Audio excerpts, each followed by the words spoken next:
Okay, Sunrise, we gotta start this podcast, man. People have been waiting. Oh! But Sunrise, we gotta do this. No! Sunrise, we didn't do it last week. We gotta do it this week. No, they're all gonna laugh at you!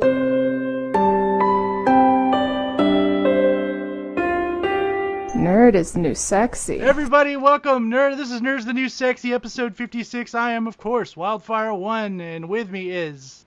No, it's Sunrise! We apologize for not having a podcast last week. My schedule was kind of hectic, and there was other things going on, so life happens. Easter and family, and I've been working out like a beast. I'm finally lifting, bro.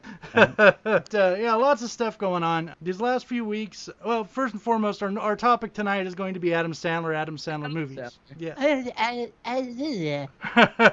So, but before we get into that, and before we touch base on that, we actually have quite a bit to talk about.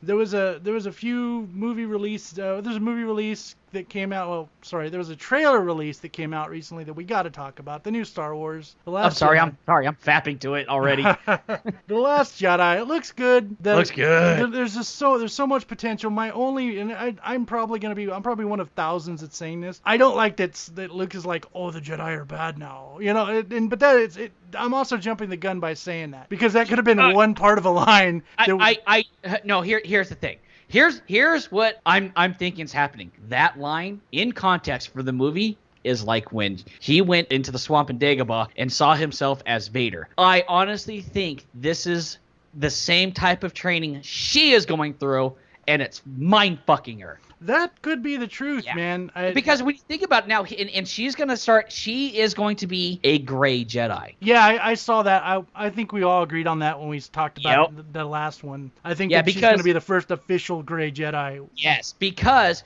she's going to see because you cannot be that goddamn lawful good and not cause problems, and you cannot be that goddamn chaotic evil and not cause problems. Well, I think she's going to be the first officially canonical in the new. I'm not talking about the old expanded universe, but the new, and to be a true gray Jedi where she's going to walk that fine line where she's going to be, I'm not a Jedi. Yeah, I see that. Sith. I see that. You know what? It's very possible. It's very possible, and I'd like to see that. I think that Finn's going to be like a straight up normal white, light side Jedi. I think it was. I think he's a Force meditator.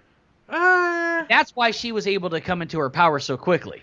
But you understand, if he's a Force meditator, he's going to have to be trained as well to bring her powers out that much more. Right. Now, he's untrained like she was, but I think you're going to start seeing some stuff with him. And I even think Poe, we're going to start seeing some hints that Poe is a Force sensitive, which is what makes him such a badass pilot. Wouldn't that be cool? Yeah, Poe Dameron is like a light Force user, and I don't mean light as in like the light side, but I mean light as in like he's sensitive to it. He's a little more sensitive. He can tap into it a little bit. He's got a few more metachlorines than most people. Yeah. I hate saying that. Thank God they don't bring that up anymore. Oh, God. I was like, Disney's like, no, that didn't happen. Just sweep that under the rug.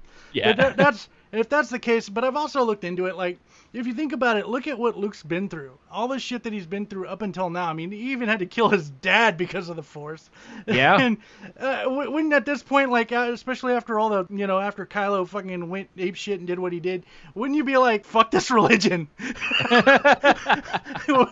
Fuck this I'm done.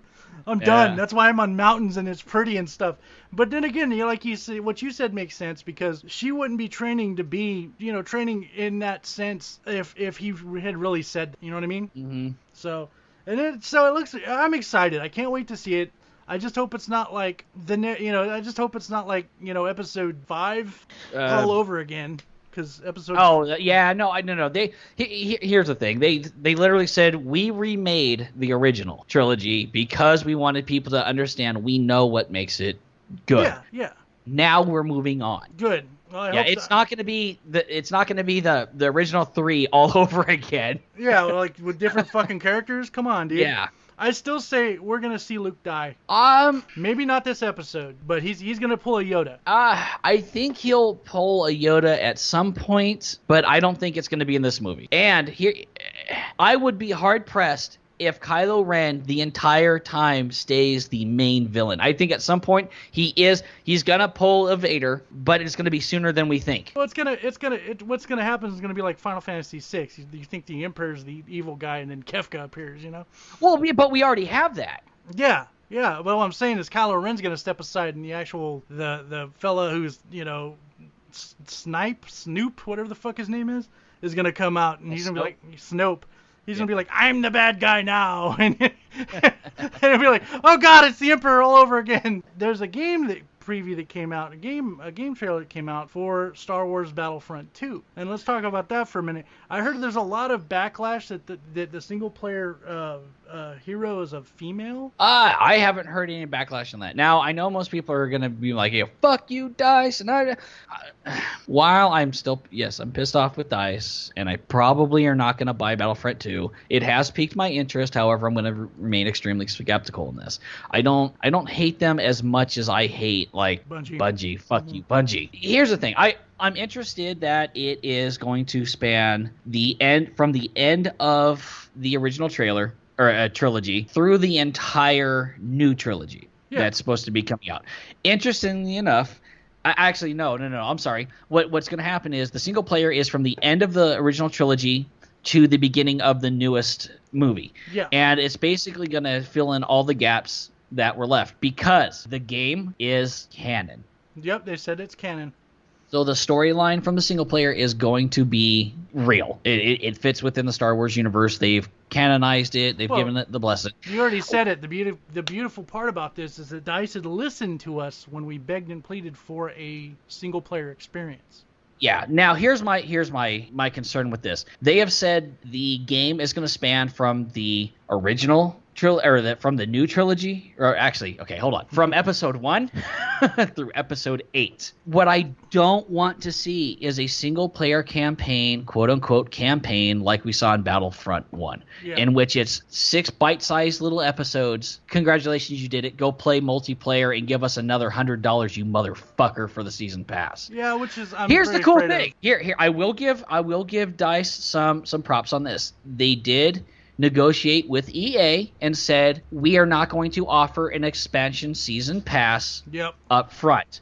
So everything that's coming out, everybody can have because they don't want to splinter the player base. If the game does not have server browsers and rentable servers, I'm not fucking touching it. Yeah, I will play the beta, but I am not going to deal with this, especially since DICE uses... And I don't know if it's DICE's decision or EA's decision, but they use known hackers to promote the game. And that pisses me off because in the game, they don't fucking care about cheaters. They just don't. And they will not ban the cheaters because it cuts into their fucking profits. So what I'm hoping is with this no season pass type thing that they're coming up with, they actually do something about the fucking cheaters. Because they very well might. It's piqued my interest on a few levels. One, that like you said, they're not giving a season pass. 2, it does look like there's going to be microtransactions, and I'm quoting Angry Joe on that, because he had seen some stuff in there and he made a few good points. I won't say what. Watch his channel, but I think that there's going to be some microtransactions here and there. Oh, you want that help? Here, give me $3. Yeah. So you want that blue colored helmet? But oh hey, you completed a HUT contract. Now give us $5 to unlock the gun. Yeah. So, but I think that, and I'm really hoping. I'm hoping that it's what they're promising us and not like a watered down version, which is what I'm thinking we're gonna get. They're getting our hopes up, they're getting our dicks hard about all this magical shit, but it's gonna be like a 20-minute campaign where you're done and then go play multiplayer. So and I will say at first the multiplayer on the original Battlefront was fun. I had a lot of fun with it. I played the shit out of it, and then it just all went downhill at patch after patch and changes after changes. Some of them were good. Most of them were very negative for me. Yeah, they still haven't really did anything about that DL44. No, they fixed it and then they unfixed it, and then they fuck it, we're not gonna fix it again. Yeah, I guess with that said and done, we're excited. All these things we're excited about. They're just some we haven't touched base on because we've been gone for a week or so. But let's get to the main topic. Adam Sandler. Adam Sandler. Now, Sunray, explain why we chose Adam Sandler to talk about this week for a nerd topic. Well, he has a new movie out on Netflix that's actually doing really well and is actually pretty good. I usually give Adam Sandler's movies a chance on Netflix, and let's be honest, I think this is like the fourth one. I think so. And all the three predecessors were horrible. They were just bad. They were just like beyond words bad. And the last one's called Sandy Waxler. Sandy Waxler, yeah. And the basic premise is he's playing a really kind of weird. He's a talent scout. He's a manager to the star. He wants to be the stars, but he's a manager to like these people who want to be stars and such. And I won't get too much in the story just yet, but it basically takes place in a time that Sunray and I can relate to, the 90s. It talks about all sorts of funny things. In fact, that's probably the better one that I've seen on there, and it really took me back to his earlier acting, how he did things in a good way. In a good way, yeah, because his earlier movies and his comedy sketches were really what got me into liking him. You know what I mean? So from there, it just went on. So I guess we'll start from the beginning. Let's think he was on Saturday Night Live, wasn't he? Saturday Night Live. And I never really watched a lot of Saturday Night Live. It was always just too late, and we were doing other things. Yeah. Staying up late and, doing stupid shit in the bedroom that we would end up blowing up the next day and stuff like that. Yeah, And so, I mean... And I never really thought it was that good to begin with. I thought, the older stuff was good. I didn't really like any of the newer stuff. Now, at the time, it was newer stuff. I'm talking about 90s. Yeah, it was newer for us at the time. Newer for us then. And so it was kind of like, and I knew that Chris Farley and David Spade and all them, I knew they were on Saturday Night Live, but I never saw any of their skits. I saw a few of them, and they were the one that was when like Saturday Night Live kind of shined again. Like, Saturday Night Live is like a dormant star. Sometimes it's dead and then sometimes it comes back to life with certain talent and it's good again and then it's just not funny again. And when they're not being political and they're being comedians, then it's funny. You got that, and then he started. I'm pretty sure. I want to say he started, but he also says he was on the Cosby Show. I'm sure he was. I don't remember him being on the Cosby Show, but it says right here 19 and just so nerds, just so you know, I'm on IMDb. It says 1987 to 1988, and he played Smitty. What's Theo's friend? I guess I don't remember the Cosby Show. And then he was in another movie called Going Overboard. Do you remember that one? I kind of remember it. It was okay. Yeah. It was 89. It was kind of one of those goofy. It was like one of those goofy. I think I want to say it was a surfing kind of movie, not necessarily surfing. It was a beach movie. It was a beach movie. It was a beach movie. Yeah. It wasn't like, the typical, 70s beach movies, go to the beach and we're going to bang a lot of babes. With the dancing and shit. Yeah. So, and then, he was in the Marshall Chronicles. I don't remember that. I remember the Marshall Chronicles. I remember him in that. ABC's After School Specials. Like, I vaguely remember that. Shakes the Clown. Who doesn't remember Conehead? Conehead's the movie. The movie was not good. Oh, I liked it. The skits were great. I loved the movie. I thought the movie was fun. I don't think he had a very big part in that, though. He played Carmine. Yeah, it wasn't a very big part. And then the Larry Sanders Show, we all remember him, Larry Sanders, what's his name? Gary Chandler? Gary Chandler, yeah. Gary Chandler. And then Airheads. You guys remember Airheads? Oh, fuck. That movie was not good. I don't know why you don't like that. I loved that movie. I did not like Airheads. I don't like Jennifer Aniston either. That movie was basically about, like, three headbangers. It had... Trying to get their album on the air. It had Brendan Fraser, Steve Buscemi, and Adam Sandler. Yeah. And these three were, like, the rockers. Nowadays... It also had Jennifer Aniston in it. Yeah, well, it had Chris Farley was in it. Yeah, Chris Farley was in it. Let's see, I want to see, I don't see Jennifer Aniston, but she could have been, like, one of the side people at the time. But yeah, but the basic story was they were so desperate to get their music on this radio station that they hijacked the radio station. And Adam Sandler played this literally from the movie airheaded kind of goofball, Yeah. Kind of dumb. He was the dumb one of the group, and there was a group of three dumb people. So what's that tell you? Mixed Nuts. I vaguely remember that. Yeah, I don't remember that one at all. Let's see, what's it say about mixed nuts? It has Steve Martin in it. I didn't realize. Okay, well maybe I've seen it and don't remember, but either way. Yeah, I might have. Either way, and then here's the big one. Here's a big one. This is one of the ones that started his career on the right path. Billy Madison. Yes, I remember Billy Madison. I actually liked Billy Madison. Came out in 1995, and the premise of that movie was what, Sunrise? Billy Madison is about a guy who is basically an idiot. He's a billionaire's son. Yeah, never learned how to do anything. So, he's basically a guy who never finished elementary school. And so he ends up having to go back to school because he can't inherit his father's money. And he ends up falling in love with one of the teachers, who I believe was played by Bridget Wilson, who also played Sonya. In Mortal Kombat. Yeah, Bridget Wilson. Really beautiful woman, too. Oh, yeah. Really, she's really attractive. Yeah. Mm-hmm. So, again, he kind of played himself. Billy Madison was okay. It wasn't great. I liked it. I love Billy Madison. I think it was a great start to his career, and it showed off his comical chops, so to speak. Yeah, it just kind of became what he was always going to be known for. Oh, the penguin. Yeah, penguin, come back, penguin. And then there's that iconic line, shampoo's better than... He has shampoo and fucking conditioner arguing, no, conditioner is better. And it's fucking amazing. And according to this, he started Saturday Night Live 1990 to 1995. So he was on The Cosby Show before that. Yes. So there you go. Yeah. He started on The Cosby Show and then went on to later, in the 90s for Overboard and The Marshall Chronicles. He went on to Saturday Night Live. So there you go. And during this time, he also started doing his own albums. Oh, yeah. And that's how I actually got introduced to Adam Sandler, was through his albums. Because like I said, I knew he was on Saturday Night Live. I never really watched him. I knew he was coming out with this movie, and his album just released. And I believe it was the one with piece of shit car on it. Yeah, and and that's another thing that got us, is he not only wasn't a comedian, but he was a comedian. Yes. And his songs were funny. Mm-hmm. That's what kind of got me hooked on Adam Sandler, was these comedy skits with like the no, they're all gonna laugh at you. Yep. And Toll Booth Willie. The severe beating of a high school janitor.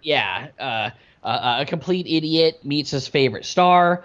Getting the snake drunk. Yeah, that was probably one of the funniest. The goat. Yeah, the goat was probably my favorite. Fuck me in the goat ass. Fuck me in the goat ass. Yeah. Hey, you button hooked it. I didn't really think I button hook it. All that stuff, and like the one where I forget what the skit was called, but it was it basically, like today it would be considered like racist type thing, like this Hispanic sounding idiot. He goes, that girl over there is a fucking slut. She will fuck anybody. Yeah. I'm gonna go piss in his fucking gas tank.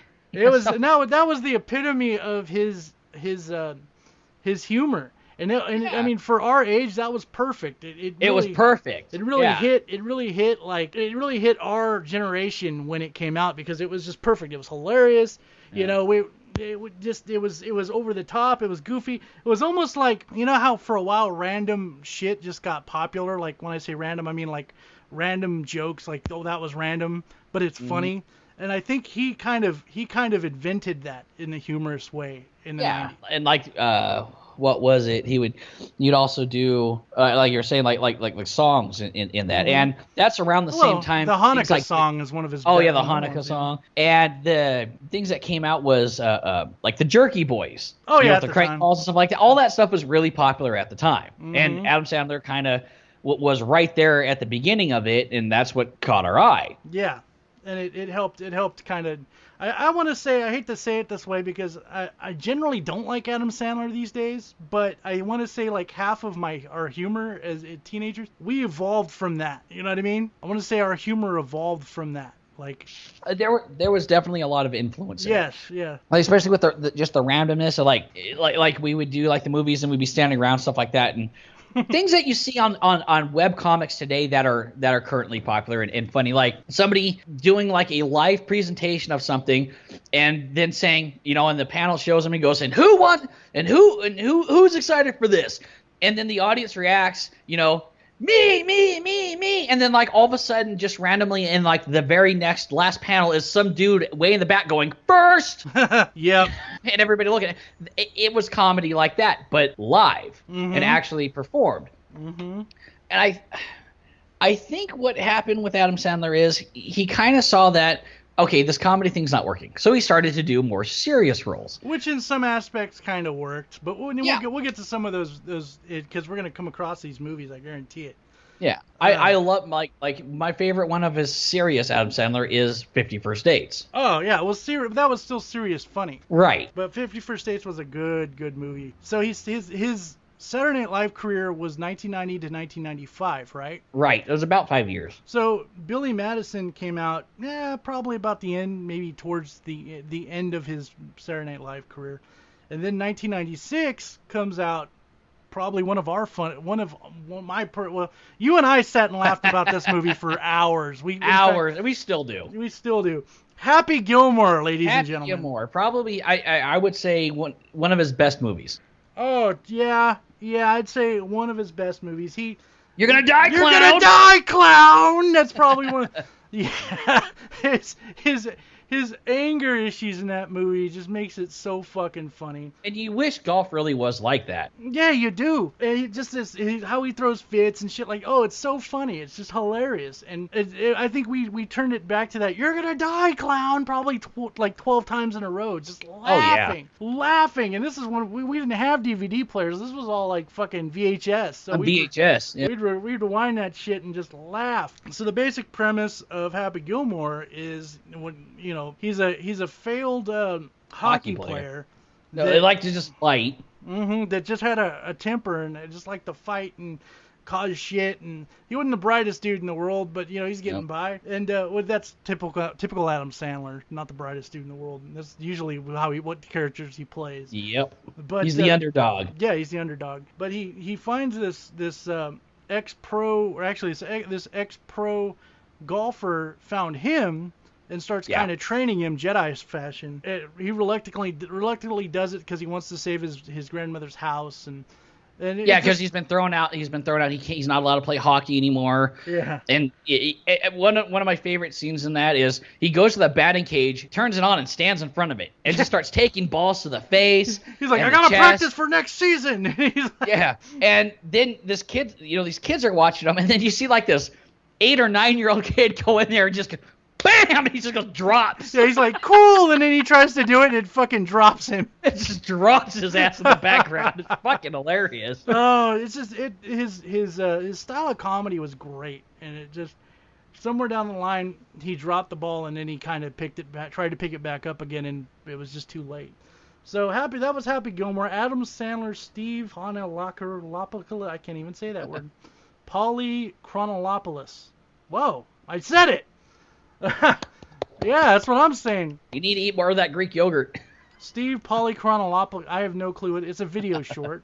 Yeah. Bulletproof was a good movie. You remember Bulletproof? Bulletproof was okay. Bulletproof, there's one scene in that movie, and it's basically what happens is the premise of Bulletproof is him and Damon Wayans are together. And Damon Wayans is one of my favorite comedians of all time, of my youth. And they're together, and it turns out Damon Wayans' character is a cop, and Adam Sandler's character is like this. He just used him for some or another. It basically he's trying to get Adam Sandler's character somewhere because he knows something about somebody. And I'm skipping a lot of shit, but there's one particular scene in that cracks me up, and I'll use it to this day. And I don't know if Sunray knows where I'm going with this. Yeah. But at the beginning of the movie, they're driving somewhere, and Damon Wayans stops the car, and he's like, "What are you doing?" And the cop, he's like, "Weren't we trying to avoid these cops?" Damon Wayans stops the car and says, "Hold on, just wait a second." And he goes and pulls a cop over there, and he goes, "Hey, you know how to get to Disneyland? I'm here with my retarded friend, and he loves Disneyland." Disneyland. Yeah, just look at him, and Adam Sandler has to play the part, so he's like, "Disneyland, Disneyland." Say it again. Disneyland. It was just fucking funny. And so that's Bulletproof was a good one. That's probably maybe my number 4 favorite Adam Sandler movie. My number 3 is coming up, The Wedding Singer. Yeah, that was when he tried to get a little bit more serious, but comedy. And there was some things on The Wedding Singer that I thought was funny, like the whole part. Obvious with the whole you're drunk, go home. Yeah. You know, that part, that's become a meme late. I don't know why all of a sudden that got picked up again. Yeah, But it's good. The movie was good. It wasn't necessarily serious, in my opinion. I think it was more romantic. yeah, and see, but you know me, I have a problem with the whole, fucking, adultery type. Yeah. And so I'm like, the entire time, I'm like, I'm not gonna fucking root for you. Yeah. It's just like, oh wow, she's in a bad relationship, so but it's okay. No, it's really not. I agree with you, but it was cute. Okay, now the one of the scenes when he's doing the wedding singer, and the dude who looks like Boy George starts to sing that fucking song. Oh yeah. That was funny, and everyone's like, what the shit? So remember when he starts doing that, and this is one of the iconic scenes. In fact, your brother used to try and emulate this song when he's like, oh yeah, I wrote a song, and this is right after me and so broke up, but I've been, just so you know, I've been listening to Cure a lot, and it's all ding ding ding, and he's like, you don't blah blah blah, and it just gets into like, I wish you were dead. I can't remember exactly the lyrics, but it goes like, he's like, kill me now, put a bullet in my head, and it's just so fucking hilarious. It started off all beautiful, and it just turned into that. It was funny. But then he started going more serious again. I don't remember Dirty Work. I don't remember it either. I didn't like the remake of, what was it? Not Remember the Titans, but the one where he was in. It's up here somewhere. I know what you're talking about. It was the Longest Yard. The Longest Yard. I didn't like that. I didn't like Bruce. It wasn't Brewster's Billions. It was Mr. Deeds. That one sucked too. Yeah, we'll get to that though. That's a little higher up here. But yeah, I agree with you. Mr. Deeds it wasn't good, but it had its funny moments. Let's see, we were on Dirty Work. I don't remember that. The Waterboy. Okay, Waterboy was pretty good. Came out in 1998. The Waterboy was probably that's my number 2. The Waterboy is so fucking hilarious, and it's some high quality H2O. It basically puts. He plays this, like, I want to say mentally challenged guy. It doesn't say it, but he's got to be mentally challenged. I mean, he's got to be. And that's one of the things I like. They put him in a hero position, a mentally challenged person in the hero position, which is great. And he's got kind of anger issues, but not necessarily. He's just things set him off, and then he kind of loses it. But he's generally a really nice guy. He's like the nicest guy you'd ever meet. People love him. People talk shit and, take advantage of him like, they do those people in real life, unfortunately. But it turns out he plays foosball really good. Foosball. He plays football really good. And let me go through some of the cast in this because, Kathy Bates played his mother. Yes. Henry Winkler was in it, of course. I fucking love Henry Winkler. That guy's cool. Yeah, you know what? He's cooler than Fonz. I'll put it that way. He is. But he was was it Furiosa Balk, the chick from the Craft, weird mouth looking chick. Oh yes, she was in it. Vicky Valancourt. She's really pretty. It's just her mouth. Every time she opens her mouth, I'm like, oh god. Yeah, it's like you should learn. Like to quote Game of Thrones, you should learn to smile with your mouth closed. It's not even that. She's just got like this leech mouth. That's what I'm saying. But she got to be good with the leech mouth. It'll be sucking. Yeah, I'll give it that. I mean, maybe that's why I'm like, yeah. Yeah, I don't know. But it had a lot of. I mean, Clint Howard was in it. He made a few appearances. Ron Howard's brother. It was a really good show. It basically put him in put a mentally challenged person in the hero's spot, and it was really cool. Yeah, it wasn't that around the same time The Ringer and stuff like that came out too. So that became popular. It might have. Too. I think if not, The Ringer came out a few years later. But yeah. Yeah. And that was another good movie. That was good, yeah. And then we're coming to Big Daddy. Big Daddy was more of a serious note, but at the same time had his funny qualities in it. And that was 1999. Now Big Daddy had Jon Stewart in it. That's probably my big. I'm one of the few that don't think Jon Stewart's very funny. He's not. But I'm not going to get into it too much because it goes further than that. But yeah, I thought it was a good movie. I thought Big Daddy was a pretty good movie, with the fact that it had a pretty cool storyline. I was bored. You were bored? Well, after expecting Adam Sandler movie, and then you go into this, and it's not. It's oddly paced. Doesn't have very good dialogue. I agree. You're just kind of wanting it to get to the next thing so you can get through it. Watching him teach that kid bad habits was fucking hilarious. Okay, now when they were sitting there pissing on the wall, that was kind of funny. That was hilarious. Like when he's pissing on the wall, or when he's teaching the kid, like, you know, but I wipe my own ass. It's so funny. Yeah. I thought it was good. It wasn't as, you know, it wasn't in my top 3, but it was, or top 4, but it was still a good movie. Yeah. You know? Didn't Little Nicky come out like sometime just after that? Well, after that it was The Peeper, 1999. Then Deuce Bigelow, Male Gigolo, came out in 1999, but he was more of like a side guy. Yeah, he was more of a side character. But Little Nicky came out in 2000, and Little Nicky is probably is another one of my favorites. But again, it's probably my number 5. See, I like Little Nicky only because it's so fucking weird. Yeah, you know what, I agree. I still don't really understand the character. I do. You know? I do. I understand. He's basically he's one of the 3 sons of the devil, but he's the one. Right, but he's part angel. Yeah, well, you don't find that out till later, but. Right. But he's the nice one. Spoilers. The other two are pretty much like, one of them's like the guy who played Debo, I think. Mm-hmm. And the other one's, I can't remember his name. Adrian, that's there he is. Yeah. Rise of Fonz. I don't know, but he's Rise of Fonz. But anyway, he's basically the third son of the devil. He's really nice, and he doesn't really fit in hell, you know. Because he's nice, but in a fucked up way. Yeah, he's nice, but in a fucked up way. So think of it like Jack Skellington. Jack Skellington from Nightmare Before Christmas was a good guy, but he fucked up Christmas. That's kind of what Little Nicky is, more or less, except for Christmas being involved. But he goes to Earth because his brothers are basically trying to fuck their dad over.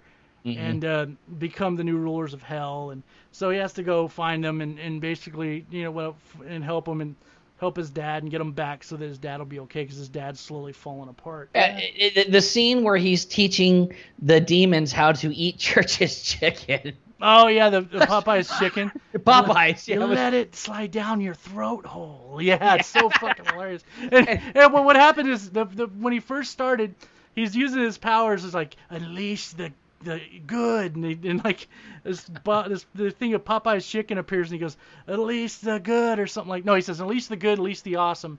And one of them's a bunch of bunnies, and the other one's a Popeye's chicken. And he's trying to teach him. He's like, let the meat slide down your throat hole. And one of the fucking demons like eats the bunny. He's all, not you. It's just fucking hilarious. And again, the character is just odd. That is literally how he talks, like pretty much through the entire thing. He got hit with a shovel, and that's why he kind of like had that weird scrunch in his face, and maybe slide down your mouth holes. It's just so funny. And then the dog, like that little pit. Yeah. The pit bull or whatever, bulldog, he's trying to teach him like to use his evil powers, and he's like, and he puts a can of Coke down and he's trying to change it, and then like his roommate comes in and opens it because he's trying to change it into like, was it moose piss? It's piss, and his roommate comes in and drinks it, and he's all, this Coke tastes like Pepsi.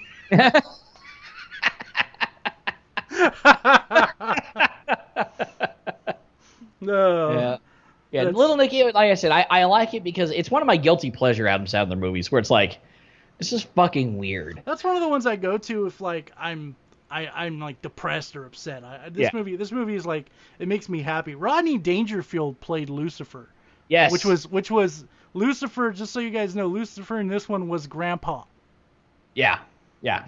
Harvey Keitel. He's been in other movies. He's actually, I know he's been in some really. I remember someone mentioning other stuff he's been in, and I was like, oh my god, he was in that. But I can't. Yeah, where he played like side characters or just guests and. Yeah, but it was just something. I can't remember what he was in, but yeah, he's actually a pretty known actor for like, you know, oh yeah, he's been in that movie. Oh yeah, and then but the movie, Reese Witherspoon was Holly in this one. Yes, that's right. So that was Little Nicky. Little Nicky's a good one. That's probably one of the ones you guys gotta watch. Of course, he was in The Animal, which was another Rob Schneider movie. It's the only reason Rob Schneider was really even still getting work. At this point, when The Animal came out, Rob Schneider was kind of doing his own thing. That's true. He was actually no. That was actually done by Happy Gilmore Productions. Yeah, but that was a movie he led in. It wasn't. That's true. Happy Madison. It was Happy Madison, but it was one of his movies. It was one of Rob Schneider. Yeah, that's true. He did the lead in that. And then Punch Drunk Love, no, don't care for. I mean, you guys might like it. It was one of those movies that's in and out of the theaters. Mr. Deeds, and now we're on to this one. Mr. Deeds sucked. Mr. Deeds was funny. It had one or two really good moments. But the thing is, about this time, Adam Sandler was just kind of trying to. Yeah, he was there, but he was trying to get out of. He's trying to transition out of his goofy, his goofy characters, and he's playing Adam Sandler playing Mr. Deeds. Yeah. And what I think happened with Adam Sandler is we grew up and he didn't. His comedy didn't change. That's a possibility, yeah. I can agree with that. It's just he didn't change. And then let's see, where are we on Mr. Deeds? 8 Crazy Nights, which was an animated series. That was fucking terrible. Which was an animated series off of his whole Jewish. His whole Hanukkah songs and stuff like that. His whole Jewish routine. Oh, that movie is what made me hate Adam Sandler, but not the Jews. Well, it didn't make me hate him. It could have been better. That's all I'm saying. Like, it's so annoying. Whitey was annoying. There's literally shit-eating reindeer. Oh, it's fuck that movie. Well, it was basically all his old characters in one show, and. Yeah. And unfortunately, that just wasn't their best. They weren't at their best. Well, even his character was completely unlikable. His character the entire time was a fucking asshole piece of shit. It was like a retarded Charlie Brown. Yeah, he was like that douchebag frat boy who doesn't know how to fucking grow up and get a job. Yeah. So that's 8 Crazy Nights. And A Day with the Meatball. I have no clue. That was a short. Yeah, I don't think I've ever seen that. The Hot Chick, which is another Rob Schneider movie, which I'll admit was funny. Pauly Shore, I didn't see it. Pauly Shore is Dead. I didn't see because I don't care for Pauly Shore. I cannot stand Pauly Shore. I will say this: at least Adam Sandler is not Pauly Shore. Yeah. Well, I had enough Pauly Shore in like the 90s. There was just enough there was too much Pauly Shore in the 90s. Fucking Biodome is the shit upon shit that shit has shit. Oh, right next to was it whatever that one with Brendan Fraser playing the fucking caveman. Yeah. I forget the name. I want to say Encino Man. Encino Man. Yes. Horrible movie. Yeah, but that was more watchable than Biodome. Anger Management. That is a good movie. I liked Anger Management. I will say that. That was a good movie. That movie irritated the shit out of me at first until the end. Now, here's the thing. Up until the end, I was so fucking frustrated with the characters and stuff like that until I realized that was the point. They were trying to make him angry. Stop being so nice all the time. It's okay to be upset. Yeah. And then, like, the entire time I'm like, I don't like the psychiatrist, and everyone around him is acting kind of like a douche, and he's being like the only reasonable person in this entire movie. What the fuck? This is pissing me off. And all of a sudden the ending happens, and I'm like, oh, now it's funny. Now it's really funny. It made me laugh quite a bit. And then I guess some TV short called Coach came out. No, it was in 2003. Blossoms in Blood, another video short. Some of this stuff I just never heard of. Yeah, he even stopped kind of releasing albums as well. Yeah. Oh, at that I want to say like after maybe 97. We stopped seeing albums from him. And then, of course, you have 50 First Dates, which is 2004, which, you know what you were saying was kind of serious. Again, I say it was a... Kind of serious, kind of not. Well, it was serious because it was kind of a mental disorder. You know, this person had short-term memory loss. Long-term memory loss. He actually played somebody who was endearing. He was polite. He was relatable. He wasn't an asshole. He was he wasn't an asshole, and he wasn't an idiot. Yeah, so that was new for him. Yeah, I mean, it was really funny, all the things that he was setting up to meet her again. That was fucking hilarious. I thought it was a really good movie. I thought that, you know, it was a good love story, and yeah. You know, I enjoyed that. He was kind of wanted to be on a boat, and And then at the end they're on the boat and she looks at that video and she's pregnant and it shows that their life is actually going on. Oh man, it was really it was a good movie. I liked it. It was a date movie. It was a movie to take a chick out to, and it was. And you would still enjoy it. Yes. Yeah, especially when freaking Rob Schneider is dressed up, playing her part when they're showing the video to her, and he starts licking his nipples. Yeah. Come on, guys. And you got to admit, too, Sunray, Rob Schneider's a funny motherfucker. At times, he is. I think most times he is. I just think that sometimes he takes the wrong part. Yeah. After 51st Dates, there was Spanglish, which I'm going to be honest, this is where... Again, another movie that drove me up a fucking wall. This is where I want to say Adam Sandler started really falling off, starting with Spanglish. And it just was not good. I think, who else was in that? Oh, shit, what's her name? She's a famous actress that played his wife, and I don't even remember what her name was. This is here, Tia Leone, Paz Vega. I have no clue. It just wasn't a good movie. It just wasn't. There was nothing entertaining about it. I think it flopped. Yes, he was irritating because he is supposed to be like, oh, he's just this nice guy. But he was such a quote-unquote nice guy in such a way that the entire time I was thinking was, you fucking pussy. Yeah. He was not endearing. He was not enjoyable. His wife was a raging cunt rag. I like that word. And just was, again, not entertaining. His daughter, the character of his daughter was actually the only decent person in the entire movie. And the daughter, who was supposed to be the main focus of it, who was telling the story about her mother going, living with this family and being, coming to America. And I didn't even like her. She was bland. She was boring. She had no fucking personality. Even the mother, it was just like, okay, hold on. Nothing about this is enjoyable. No, the whole movie was bland and boring, to be honest with you. It just wasn't fun. Definitely, like I said, about the time he kind of started falling off. Mm-hmm. And then you got The Longest Yard, which you said you didn't like, but I liked it. I liked the diversity of characters. I liked how how he interacted with some of these inmates. I thought it was fucking hilarious. But see, to me, the original was funny because the characters themselves were actually funny. The new one was fucking lazy. Yeah. It was very lazy, easy jokes. Yeah, I gotta agree with you there. It's like how many dick jokes can we make? It's how funny many boob jokes can we? It's funny if you watch it when you're drunk. The problem I had with the remake was not only was it boring, but they also tried to do this kind of like the same reason that the only real problem that I had with Suicide Squad is kind of what this movie did as well. They tried to make me empathize and sympathize with the inmates. Yeah. Oh, look, they're really not that bad. Sure, this guy raped 16 people, but honestly, look how good he is now. Look how good he is at football. Yeah, it's like, no. I like how Adam Sandler's character went to jail. I thought that was funny. Okay, that beginning when he's riding around in Courtney Cox's character's car. I think we should see other people. Okay, that was. Yeah, that was fucking amazing. Yeah. So, and then you got, the Deuce Bigalow, European Gigolo. Of course, that's not Adam Sandler's movie. That's another Rob Schneider.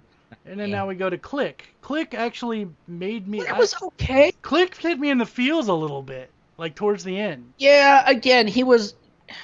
I think this is the problem that I think I have with most of Adam Sandler's serious roles and serious comedy roles even. His characters are not... empathizable. They're kind of just jerks or not good people, and they're not taken so far that it's just comedy and like oh Jesus, what are they gonna do now type bad, kind of like the Game Ranger is. The Game Ranger is not a likable character in the sense that he's a good person or anything like that, but he's likable in the sense that it's like, wow, what is he gonna say? What is he gonna do in this situation? Because he's such a piece of shit. Mm-hmm. But his characters are so just in front of that line, you kind of go, well, you're a fucking asshole. Yep. I mean, the one thing that he should have hit the slow-mo button on with screwing his wife, he would fast forward through. It's like, no, dude. Yeah, that's what I'm saying. No. Put that on 0.4% speed and just go. Or even rewind, dude. Yeah, you rewind. Yeah. Yeah, rewind to that shit. But okay. I will say this. It had the message The message on it was actually very well delivered. Yes. That I will say. I think in conclusion, Christopher Walken. Yes. Yeah, I think the conclusion of the movie and everything, it worked. But I just didn't, again, I didn't like his character. Well, there were some really freaking freaking funny parts in that movie, It though. had a really good moral to it. Like, yeah. And the moral is basically, take life as it comes because you're never going to have that moment again. Yes. And yes, and don't get so wrapped up in things that shouldn't matter and avoid and be, just rushing through the stuff that should matter to get to that stuff. And the next one's Reign Over Me. I don't remember that one. I don't remember that one. Okay, well, the King of Queens, I guess the TV series with his good friend. Yeah, he'd been in a couple times. Yeah. With his good friend Kevin James or whatever his name is. Which, he's a piece of shit. I can't stand him. I don't like Kevin James. And just no rain. Really bad. He's from what I've read, he's one of the worst people to work with in Hollywood.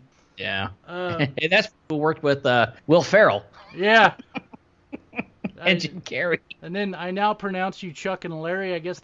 That was good. I don't remember that. I remember it. I remember it was like there was some homosexual stuff going on. Okay, so basically what happened is one of the guys' wife dies. He cannot change the inheritance on his life insurance policy to his children. Okay. Because of the bureaucracy involved. But they found out, hey, if I'm in a married or I'm in a domestic partnership, I can make a change to it. Huh. And so they say, okay, you know what? We'll pretend to be lovers. We'll get married, and you can change it over. One of my favorite scenes in it is they're at the Halloween party. And Adam Sandler is like starting to fall madly in love with this girl, but he can't tell her because he's supposed to be a homosexual. Mm-hmm. And so he's dressed up as a vampire. Kevin James is dressed up as an apple. And everyone keeps saying that Adam Sandler's character is the woman. so he's like the bitch. He's the bitch and he's the bitch, and Kevin James is the butch. Yes, that's and right. Finally, and the character that's there is the comedian actor Nick Swartzen, who is actually pretty damn funny. Okay. And he finally asked, they said, "So who do you think is the butch and who's the femme?" He goes, "Oh, you're definitely the female." And he's pointing at Adam Sandler and he goes, "Why does everybody keep saying that?" He goes, "Well, you have," and I think his name was, I'm just gonna call him Kevin. I'm just using the real name. He goes, "You have Kevin here. He's very well built, holds himself at attention, dressed up as an apple, a very masculine fruit. You're dressed up as a vampire, something that gets off on sucking." That was amazing. So that came out in 2007. Yeah, the next movie. the next one's You Don't Mess with the Zohan. I've seen this movie. I want to say It was annoying. It was so goofy. I liked it. It was so Okay, goofy. I liked it. It was just out of the fucking left field. Yeah, to me, and the entire time, every time I saw him, all I could think of was, how many STDs are you packing, dirty, nasty little piece of shit? Well, that's part of it, I think, because it was a lot of sexual jokes. And at the end, it was like some magic fight. It was just okay, that part was good. It was hilarious. And who was the other guy he was fighting against? I can't remember the actor's name. I don't remember the actor, but he was look it even up. in the beginning of it. Yeah. John Turturro. I can't remember. Damn it. Either way, it was Rob Schneider, of course, was in this. I can't remember, but it was funny as shit. This is one of those movies that caught my attention. Bedtime Stories came out in 2008 as well. I kind of remember that, but I don't necessarily. Really remember that. I remember the title, and that's about it. And then Funny People. It wasn't funny. Never seen it. Bridge School News. That was a TV series. And then finally Grown Ups. Grown Ups came out. Okay, the first Grown Ups was okay. It was entertaining. It wasn't like honestly the entire movie constantly devolved into just making fun of Rob Schneider's character. Yeah. Poor Rob Schneider. Yeah. And then Just Go With It. 2011. Improvised Zookeeper. Zookeeper wasn't very funny either, but that was a Kevin James movie too. That was a Kevin James movie. And I think actually that was a remake or based on something, and it. Yeah, Jack and Jill. Jack and Jill was not good. No, it wasn't. That was not good at all. Jack and Jill was just bad. Yeah. It was just bad. That's My Boy. I don't remember that one. I remember hearing about it. I don't remember seeing it. Oh yeah, I did see it. It had Andy Samberg, and he basically I did see this. Adam Sandler played this like child star who ended up getting like a teacher knocked up. While That's he was a right. kid still, and it was actually really fucking awkward. There was a lot of awkward. I mean, there's straight up incest in this movie at one point, and it's yeah. No, I'm not kidding. Like, oh, that's my boy. Isn't that the one about? It has the dude from the Lonely Island in it. I don't, unless you're talking about Andy Samberg. Yes. Yeah. Okay. But he's getting ready to marry this really hot chick, and his dad goes on a road trip with them. Well, his dad finds him, and basically causes havoc. And what happens is you find out later on. This is why I say there's incest in it. You find out later on that the hot chick that he's gonna marry is basically boning her brother. There's a scene where like she's explaining it to Adam's character. And she's like, well, he's hot, and I'm hot, and this isn't what hot people do. And I'm just like, and Adam basically says what I think I am and everyone's thinking. Not if you're related. Something along those lines. And it's just, it was like a cringeable moment. I was like, oh God. Yeah, it was okay. It wasn't like one of the best ones. And then here's the next one after this was 2012 again. Hotel Transylvania, the very first one, which he played Dracula. It was okay, and I liked how it was kind of, honestly, it was a way to get people together for grown-ups too. Let's be honest. Yeah.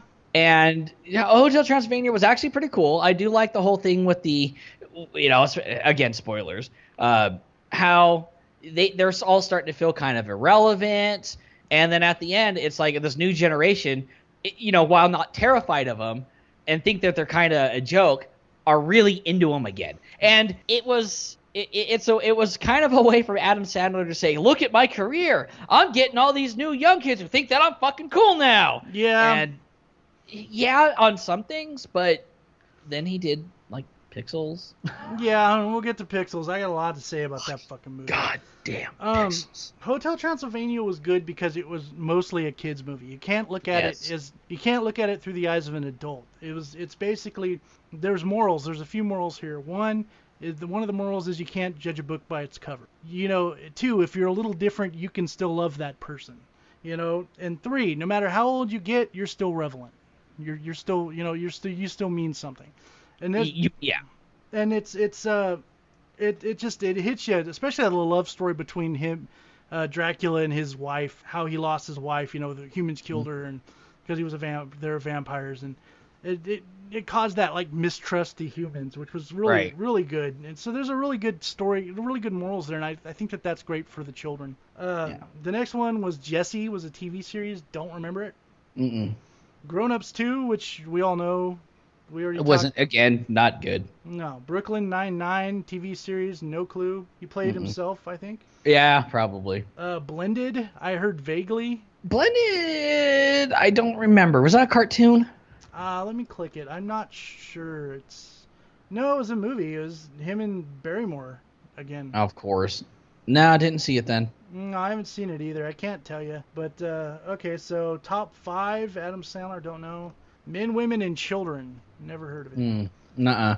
These are all 2014. The Cobbler, Oh, let's get into Pixels. This is going to be an in-depth one here. Pixels, they had the opportunity to make an amazing movie, and they made Pixels. I don't know. Honestly, I don't know how you fuck up that premise so bad. I really don't. Aliens who think that video games are real and they come to Earth and you're in a live-action video game to fight the aliens? Futurama did it first. Mm-hmm. How do you fuck that up? It was bad. Dude, not even Peter Dinklage could save that fucking movie. And Peter Dinklage was funny, but he wasn't like it was bad. It was just a bad movie. It's like, Adams, have you ever actually played a video game?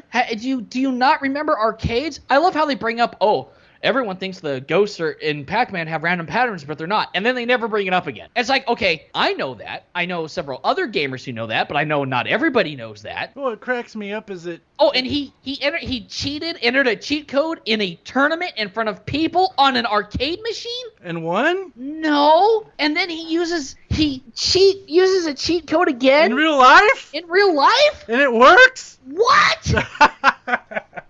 Well, you know what? You got to admit the one funny scene in that was when Pac-Man's creator walked up to him and like, "You're not the bad man." Puts his hand out. He puts his hand out and fucking Pac-Man just straight gomp. Yeah. That was probably like, kill this motherfucker. Yeah.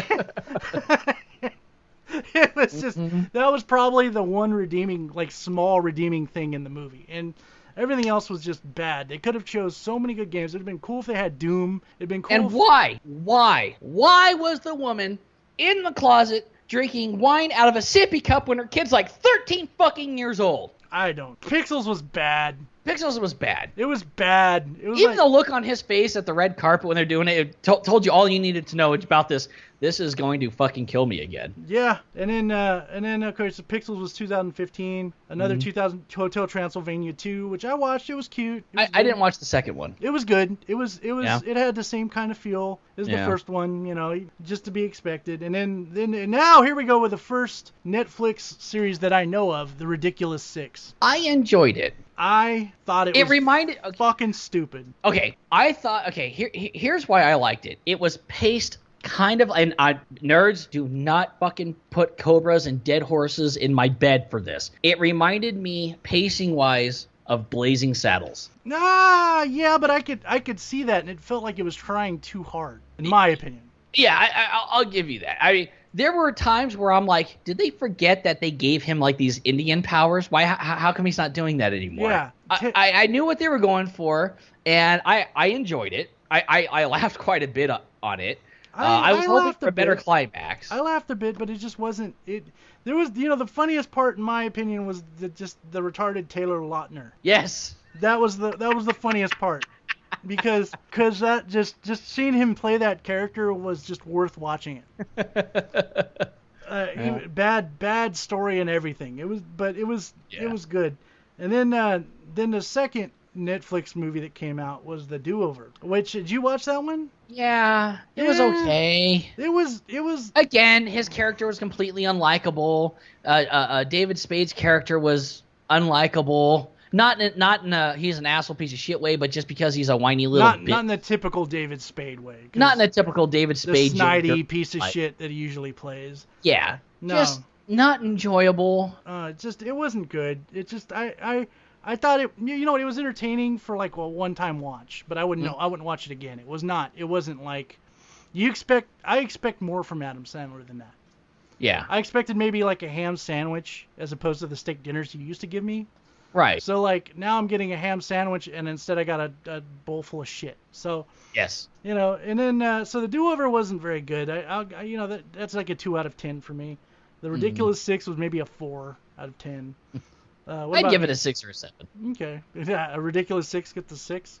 Yeah, a ridiculous. I'll say this: a Ridiculous Six gets a 7. Okay, that works. And The Do-Over is like I said, like a 2 out of. I'd give it like a 2. And then I guess he did in 2016. He did a Conan. He was on Conan, and he did like a Han Solo edition. I don't know why this is on here. Yeah. Kevin Can Wait. That's a TV series. I had no clue. I don't know. And then finally we're at Sandy Wexler, which I just watched a few days ago, and I actually called Sunray and I told him because the movie gave me nostalgia on what we're used to. Maybe it was because it was based in the 1990s. Yeah, so we can remember why he would be funny. Yeah, well, it even pokes. There's a point where they even pokes fun at himself. They reference him, what he was doing back then. His goofy ass characters. And the person he's with is just basically making fun of what Adam Sandler used to do. And Adam Sandler's driving the car, and you can just tell like he's starting to get pissed off. Like he's purposely acting, and he's starting to get pissed off. And the whole time I'm just sitting there laughing. And maybe I just wanted to see him like that, but it looked funny. But the movie itself was good. He played, when I first heard about it, he plays this agent, or not an agent, a manager who basically like is really fucking weird, really off the wall, really strange, lies all the time, and just kind of a weird dude. And when I first heard the voice, I'm like, oh great, he's doing that again. Yeah. And then I watched it, and I kind of fell in love with the character, and then I kind of fell in love with what the character wanted and needed. And the thing is he was lonely. He lost his best friend, he called him Abraham. And you got to watch the movie to find out who that is. His best friend, who also he had he had represented, and it just went on and on. And there's a shit ton of people cameos. Thank you, a shit ton of cameos in this. I'm talking like people that Conan O'Brien's in it. There's a few other people who just show up and say shit, and it's just great. People that you've seen him work with, and other people that from other movies, like the dude from Grandma's Boy was in it for like 2 seconds, like all his friends. And then and that's the one thing about Adam Sandler that we got to touch base on, is that he always gives his friends work, man. If you're a friend of Adam Sandler, you got a job, no matter what, and you got to give the guy credit for that. That's pretty cool. It's like Kevin Smith, where all of a sudden you're like, oh yeah, those are your people. Yeah, exactly. That's his entourage, and it's just bullshit. But at the same time, it's kind of his watermark. Just all the time he's been networking in Hollywood, and it's kind of his watermark too. You expect to see these people, right? So so Sandy Waxler, I'd say, is about a solid 9.5. Oh, sorry, 8.5. 8.5. Okay, I'll have to check that out. It's really on Netflix. Good. Yeah. Well, I called you right after I watched it, and it was before I was going to work. And I was like, dude, you got to check this out. I watched it, and I didn't really have high hopes, and it turned out to be pretty good. At the end, I was like, oh man, this is good. I'm definitely gonna have to watch that. I'll pull it up this weekend. Yeah, it's worth a watch, man. And then I guess here's one that's completed. That's coming out according to IMDb, the Meyerowitz stories. No clue what that's about. No idea. I guess I can click it and I'll tell you guys, huh? How about that? So you don't have to click. You don't have to click it yourselves. You lazy fucks. An estranged family gathers together in New York for an event celebrating the artistic work of their father. So, as Adam Sandler, Emma Thompson, Ben Stiller, already don't like it. Yeah. After Emma Thompson, that was bad enough. Dustin Hoffman, okay. Rebecca Miller, I'm cool. But I don't know. But then on the very last one, it's pre-production, is Hotel Transylvania 3.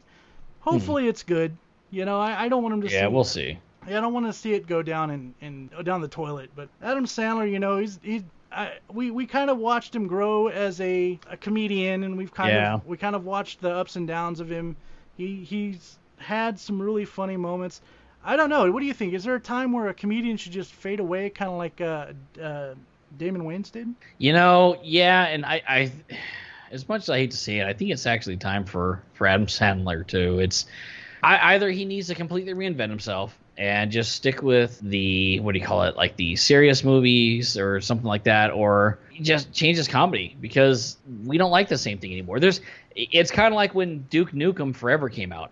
Everything had been done so much since Duke Nukem that Duke Nukem started, that when we got the new Duke Nukem Forever, it was one of those because so many games came out that perfected it.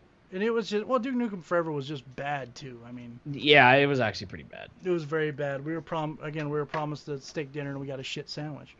Mm-hmm. But a soggy one. Yeah, and I think that I agree with you, because, and here's a good example. Dan Aykroyd retired almost at the peak. But at the same time, he's also making cameos here and there. You can still make money doing this, Mm-hmm. And if you retire at your peak, or you stop at your peak, people are always going to remember you for those good movies, not those shit sandwiches that you give us that we don't want. That said, Adam Sandler can turn around. He could turn it around if he wanted. He's got the comedy chops to do it. But is he? I also think he's very prideful. Yeah, and I don't think he's really willing to change too much. He's got his style, and damn it, that's what he's gonna do. Well, I respect that, but at the same time, Adam, who? You take the good with the bad, you put it together, and you hope the good outweighs the bad. So. And then you have the facts of life. Then you have the facts of life. The facts of life. Sit, boo-boo. But good dog. But I think that's the end of the episode, ladies and gentlemen. We hope you enjoyed it. Stick with us next week. Remember. For another episode, and remember, episode 60 is the end of season 3. Yes, end of season 3. Big Boss. Big Boss episode, and we will probably take about a month or two off after that, because we got big plans in the mix.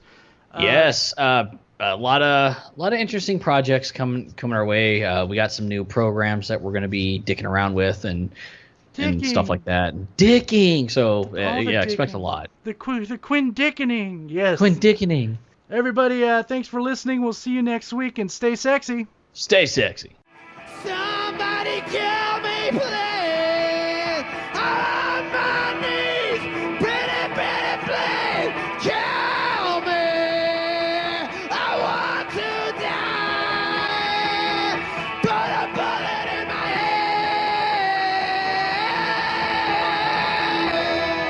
head. Losing his mind.